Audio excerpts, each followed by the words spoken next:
Good afternoon once again, and welcome back to the sessions today on innovation in Global Entrepreneurship Week. The session today is finding funding for your business, and we're really pleased to be able to see you in person, and to our online audience, welcome as well. It's so nice to be back in the climb. It's so nice to have people here, fabulous. We won't climb the climbing wall, but it is a fabulous place to be, and hopefully will inspire generations in the future of entrepreneurs and innovators. Just a couple of housekeeping points. We don't have any fire alarms planned now. Any bells will leave by the nearest available exit. And this session is being recorded, so if you don't want your face on anything, please do let us know. And we will all go and sit at the back where you can't be seen, and then we will know about it. So, just to introduce then, this session is going to be run by Ian Mcfarlane. Ian has over 30 years of experience and has held senior management posts in sales, marketing, operations and finance. He counts himself fortunate enough to have had the opportunity to have lived and worked outside of the UK for 11 years, and rightly claims to have a broad range of experience in terms of cultures, industry sectors and business disciplines.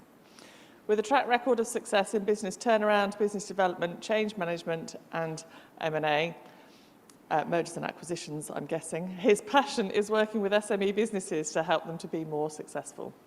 Ian's a professionally accredited business advisor and has worked with a number of the top 10 consultancy companies delivering change management programs for corporate clients in Europe, the US and in Asia. So without further ado, I hand over to Ian. Thank you, Ian.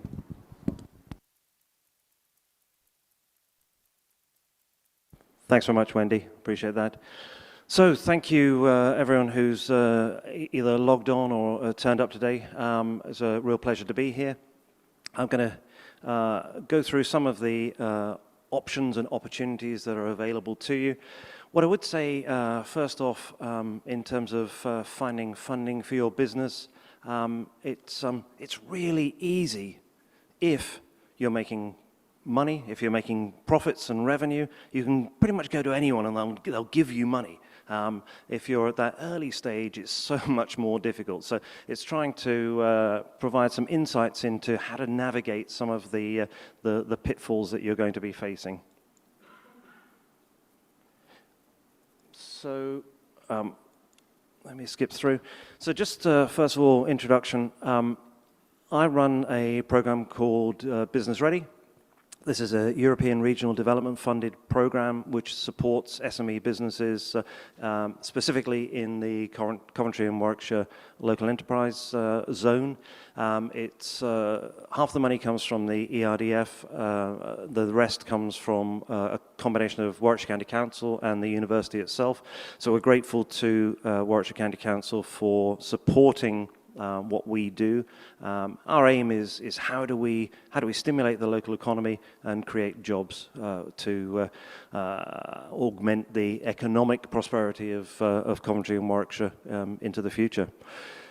The Business Ready program is fundamentally based upon 4 pillars. That's access to finance, access to markets, access to incubation and incubation space, and access to skills and talent. So we're there. We have a small team of advisors internally. Essentially, we're generalists, jacks of all trade, masters of some.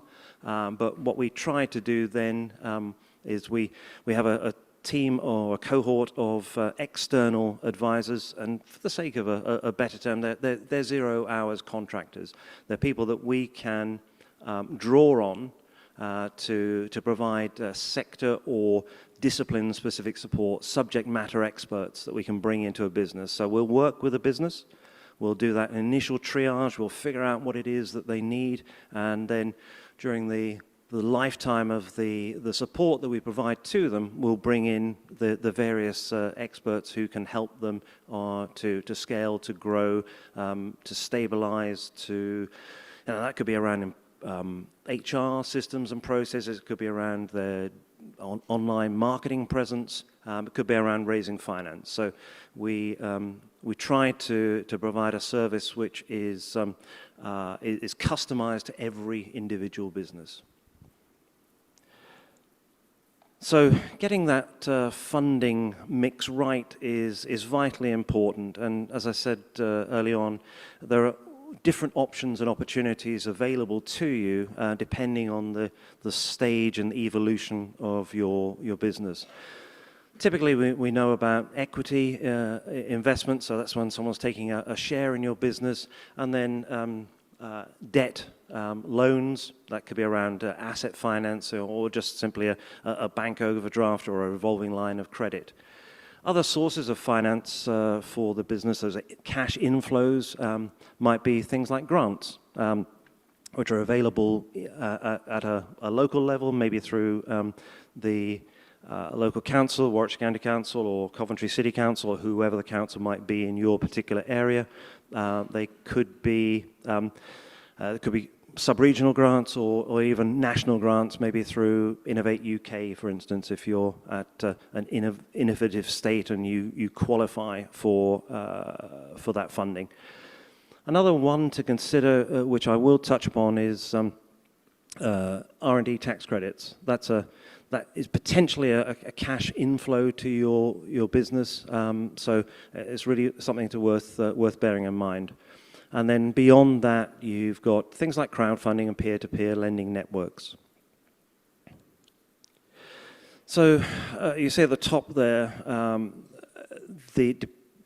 depending on where you are on the scale for your business, through concept through to post-revenue, there are the options become more and more wide scale, or more options available to you. At that early stage, at the concept stage, you're really limited to what is affectionately called the 3 Fs, friends, families, and founders, also known as friends, families, and fools.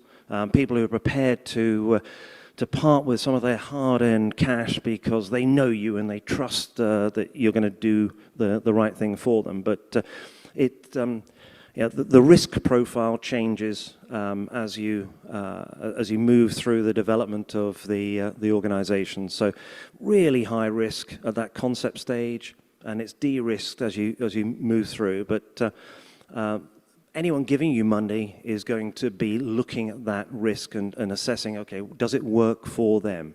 Do they believe in you as an individual? Because typically in those really early stages, they're investing not only in the idea, but they're predominantly investing in you as an individual. So it helps if you have a personality that can be brought through when you're presenting in front of angel investors or VCs. That's less important as you get further down the road and you've got some revenues, you've got some traction already. But the graph at the bottom there in the pink, orange, indicates that in those early stages, that we'll see that there's sort of the valley of death.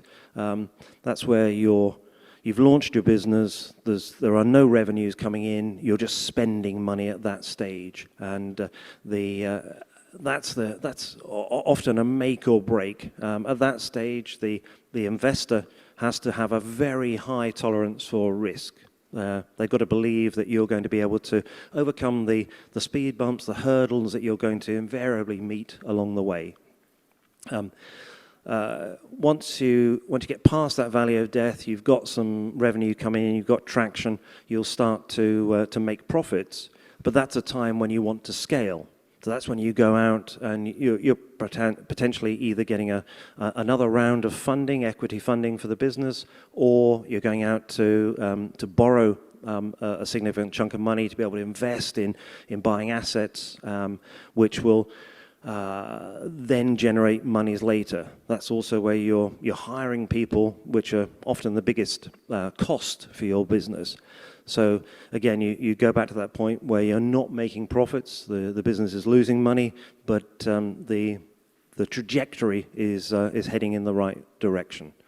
So it's important to understand at every stage, why is someone going to part with money? Why is someone going to lend you money? And if it's a debt funder, say we've I mentioned this earlier, it's lower risk, but they're looking to see that you can repay the capital, but primarily service the interest on the money that they've given you. So they'll be looking at your cash flow statements and your ability to be able to service that debt.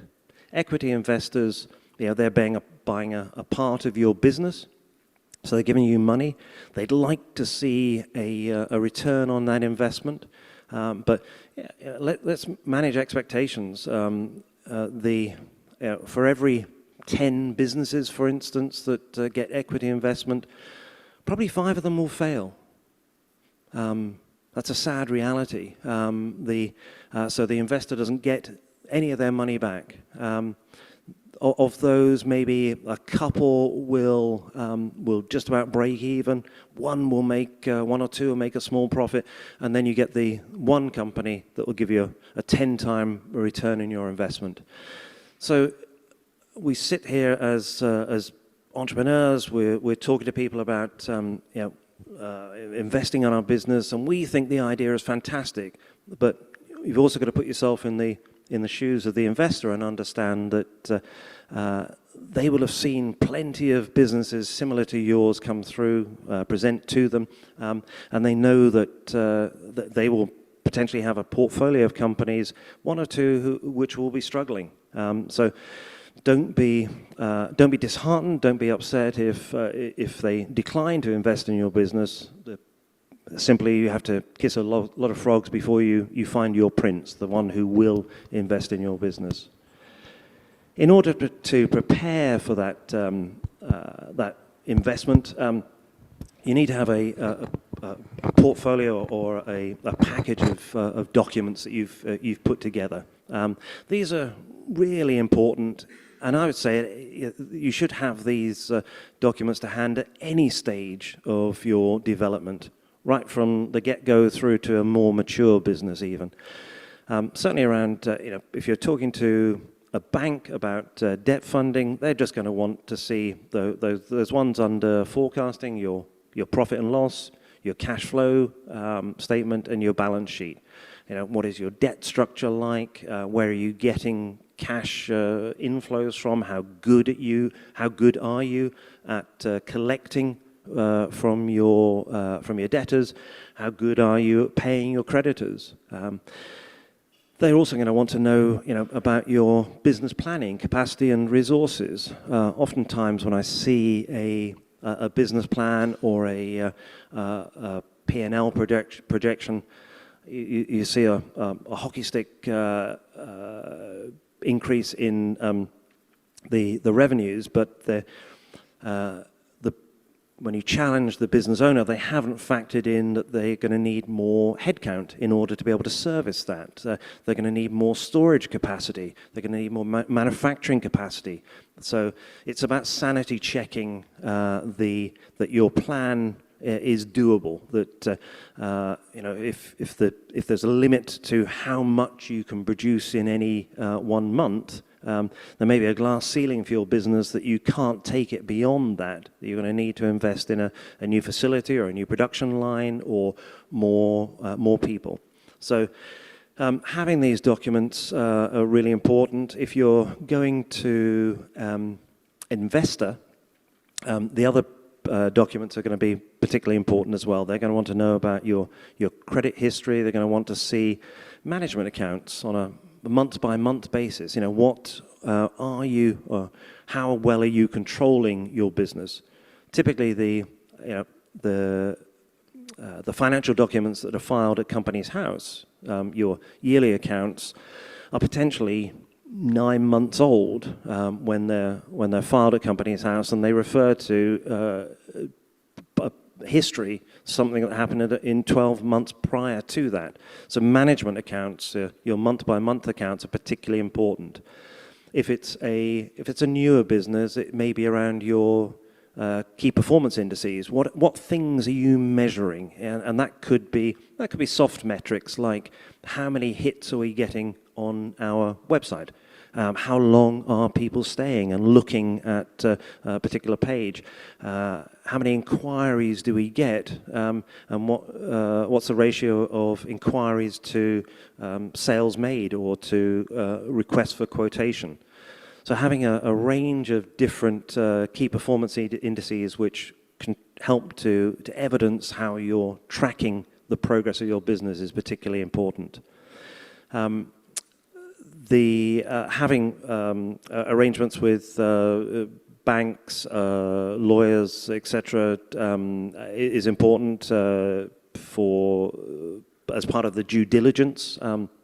If you are talking to investors, just simply because these things sometimes take time. I think it's important to recognize that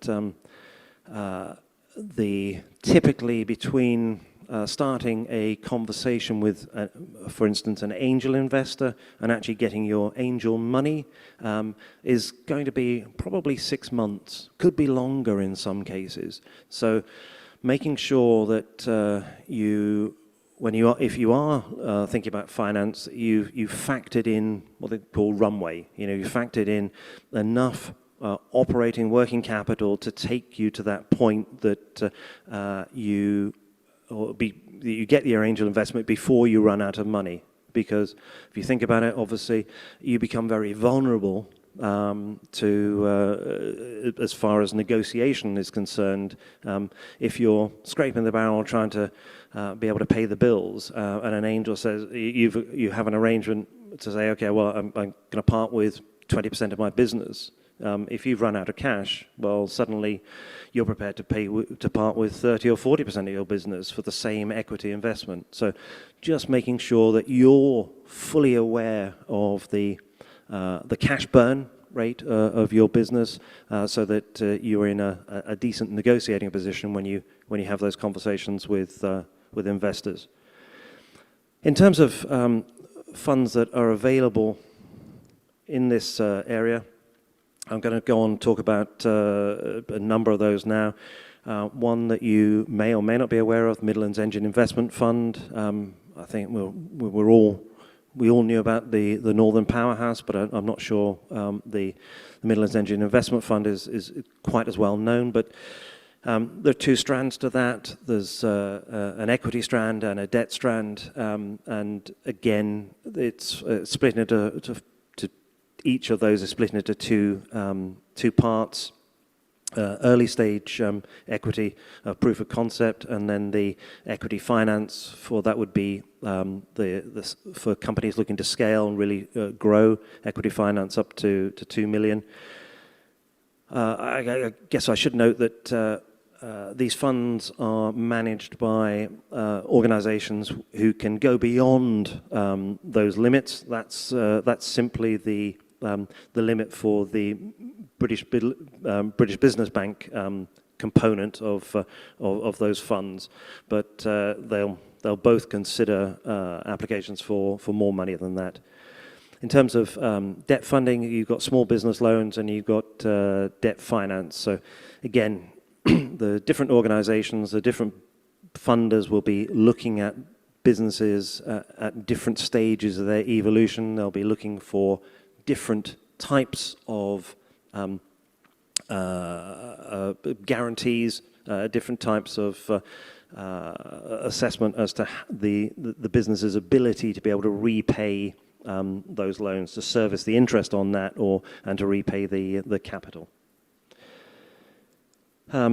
Talked about angels earlier, so this relates then to equity investment.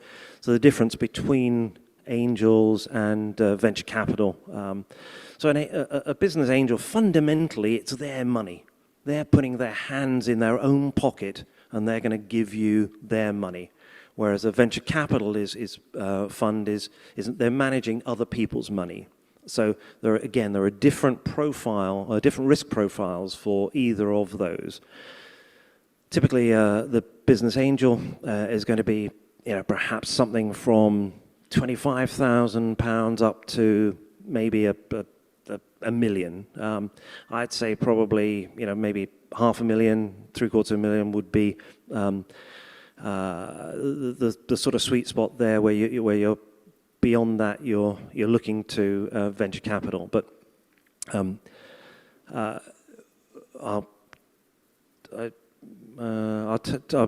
touch on this. Something I skipped over earlier was the tax incentives for business angel investors. So there's something called the SEIS, Seed Enterprise Investment Scheme. That is a tax scheme that allows angel investors investing up to £150,000. So that would typically be a consortium, a syndicate of say you've got 6 investors all putting £25,000 in. The SEIS scheme, if your business is approved for that, those investors would be able to reclaim 50% of their investment. So they put 25% in, and if they've paid tax, and they paid sufficient tax, so they would be able to claim £12,500 worth of tax back. So the risk for the angel is already mitigated.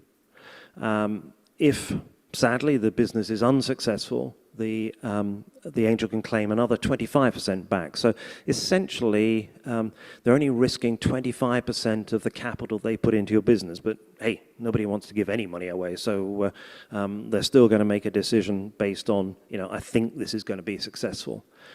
But it's something that particularly useful to know about. Often an angel will ask, is your business SEIS approved? You can get pre-approval for that, or you can apply afterwards. There are certain criteria. You can find out what those are through the HMRC website. If you're raising more than 150,000, it would qualify for EIS, as Enterprise Investment Scheme.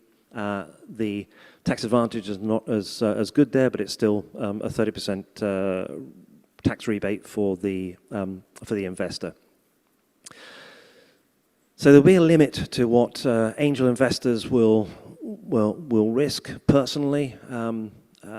Typically, the angel will have a portfolio of companies that they have invested in. Again, because they know that some of those will be successful, some will be less successful, some will fail. Oftentimes, you're asked, if you are pitching to angels, what's the exit strategy? And typically, again, we're used to seeing things like Dragon's Den. The angel's got a pile of money sitting on the table, and it's not quite like that in real life. As I said earlier, it's a conversation for 6 months before you get that cash going into your bank account. But the angel's going to want to know, well, when will I get my money back? And so that's the exit plan. Typically, we're looking at, they'll be looking at 3 to 5 years. Again, the sad reality is that it's usually about 7 to 10 years. So again, you've got to understand, what's going on in the mind of that angel investor when they put their money into your business. They are going to want to know that there is an exit strategy. That if it's a sale to a trade sale to another organization, if it's a sale to a private equity firm, so that they can see that they're going to get their money back hopefully in their lifetime, because often an angel investor is an older gentleman or lady who has some time on their hands, wants to give their talents and money back to helping stimulate other businesses. Okay, so one of the opening slides talked about grant applications. So grant money is usually tied to deliverables. So, for instance, with Warwickshire County Council and Coventry City Council, if you get grants from them, they're interested in, okay, what is it going to do for the economy within the Coventry and Warwickshire LEP? They're going to want to see that it's going to create a job. It's going to put something back into the economy. So understanding the needs of the lender, that slide I put up early on, is really important. There is a sort of general rule of thumb that would say that, for every, say, £8,000 to £10,000 worth of grant, one job created. So if you've got a project which is worth, say, £10,000, and that's probably a bad example. Let's say a project's worth £25,000. And the intervention rate for that is 40%. So that would be the grant element. So the grant would be worth £10,000. £15,000 would be your own money, or money you've sourced from maybe an angel investor, or money that you've sourced through crowdfunding. But that would be the matched funding that you would be required to be able to evidence. You apply for your grant. You are successful. You make your you go out. You purchase you make your purchase, capital equipment, perhaps. But in order to do that, you need that £25,000 to be able to purchase your equipment, and then you would make the submission to the grant funder, and they would reimburse you that the intervention rate, the grant element. So you get your £10,000 back then. Really important to remember, though, your piece of kit, your capital equipment, costs £25,000, but actually the amount of money you need to part with is £30,000, because you have to pay your VAT on top of it. So it is important to us from a cash flow perspective to understand, if you have got a grant, that you need to be able to fund all of that at the get-go, and then to be able to claim the money back. What's also important to remember is that you can't spend any of the money. You can't put a deposit down on your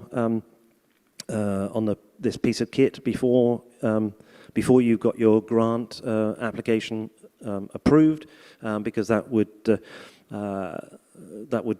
potentially invalidate your application. So following the rules, understanding exactly how that grant process works is particularly important. So I would say, talk to the grant provider, really understand what it is that they want, what's important to them as part of that process. Grants are available, say, at a local level or a national level. So if it's at a national level, it might be an Innovate UK grant. Their intervention rates could be as much as 70%, in some cases 100%. It's very unusual, but there have been 100% grants. Actually, there have been 100% grants at a local level as well, but they've typically been COVID related. But what I would say is that, again, those national grants, sometimes they can be used, or more often than not, they can be used for both capital and revenue expenses. So that's buying equipment, but also paying people. Much less common for local grants, regional grants, to be available to pay for people's salaries. So they're typically investments in the business, buying assets that would be able to take you to help drive that business forward and create jobs. Okay.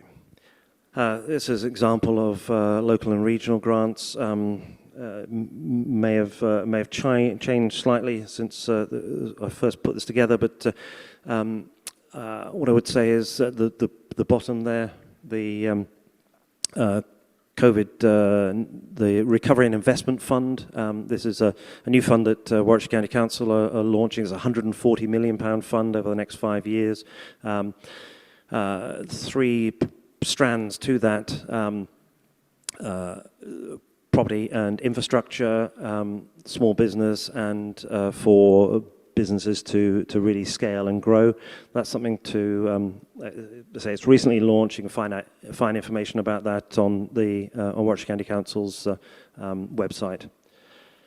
But if you are interested, if grants are applicable to you, then talk to business support services like myself or to the Growth Hub. They'll be able to navigate and point you in the right direction. And even if you're listening to this from outside of the region, if you contact your local Growth Hub, they will be able to navigate you and point you in the direction of the grants that might be available regionally in your area. I touched upon R&D tax credits earlier, and I'll just mention that this is particularly important. Not often when a business is starting, business owners don't pay themselves anything. And the biggest component of the R&D tax credits is staffing costs. So it's worth talking to someone who understands this. For instance, pay yourself £10,000. You don't need to take the money out of the business. You can leave the money in the business, just put it into a director's loan account. But that £10,000 then goes towards your R&D tax spend. So I've spent £10,000 on R&D. I've done my corporation tax return for that year. I can then make an application for an R&D tax credit. And for a loss-making business, I'll get £3,300 back. I can get 33% of that money back. I can take that 3,300 odd and reinvest it in the business, reinvest it in R&D, and next year I can claim another 33% of that money I've got reimbursed. So I can get another £1,000 back, £1,100 back the following year. That following year I can invest that £1,100 back in R&D. So actually the effective rate is closer to 50%. So it's particularly attractive scheme for UK businesses. If you're making profits, it's a little less attractive, but it becomes a cash inflow. Certainly, it's a cash inflow if you're a loss-making business and you want to take it as a cash rebate. And I'm sitting on a £68,000 check from HMRC at the moment for a business that I've been helping, where we got a tax rebate. Another one I did recently for a business. They'd spent about $3.5 million, but they were able to claim about $500,000 back from HMRC. So that became a cash inflow. And I do the mathematics on that. I can reinvest, or they can reinvest that $500,000 back in the business and claim some more of that back. So really interesting. I've mentioned Patent Box here. Very quickly go through that, but essentially, if you have a patent, if you have some intellectual property linked to your business, it's not a cash inflow, but it's reducing your cash outflows. So if I have a £50,000 motor car, but it has a £100 component in there, which is covered by patent, the whole of the value of that car, the whole of that 50,000 is eligible for a reduction on corporation tax. So that's particularly interesting and important if your business has the opportunity to create some intellectual property and some patents. Again, it's worth getting some specialist advice on that, but something really to consider. And finally, just going to talk about crowdfunding options. So I would probably say that most of us have done some crowdfunding, contributed to crowdfunding at some point. Even if you haven't put some money into it, you may have contributed to a Just Giving page. So Just Giving is a crowdfunding option as well. So 3 different pillars to that. There's debt, investment, and donations and rewards. It might be if you are a gaming company, you developed a computer game, trying to raise some money. You may not be giving any equity away in your business, but you may say to people, okay, we're you'll get the first version of this. You'll get an early adopter version, so you'll have it 3 months before anyone else. Gives you some bragging rights with your mates. If you're making trainers, it could be that you're going to give people a free set of trainers, or I know some of the microbreweries have given people beers, or it might be that you give someone a voucher so that they get 50% off whatever it is. But you don't, with crowdfunding, you don't always have to give away equity. And crowdfunding can be used to raise debt, and that would be, most of us, again, will probably have seen things like Funding Circle or Zupa, or heard of Thin Cats. So again, just looking, if you are considering crowdfunding, make sure you do your due diligence and make sure that you've lined yourself up with the most appropriate crowdfunding platform that's out there, because there are plenty of them. And what they might require in terms of taking an equity stake in your business, if it's an investment part, differs between different platforms. So just make sure you do your research. Okay, so that's me. I'm going to open the floor to any questions.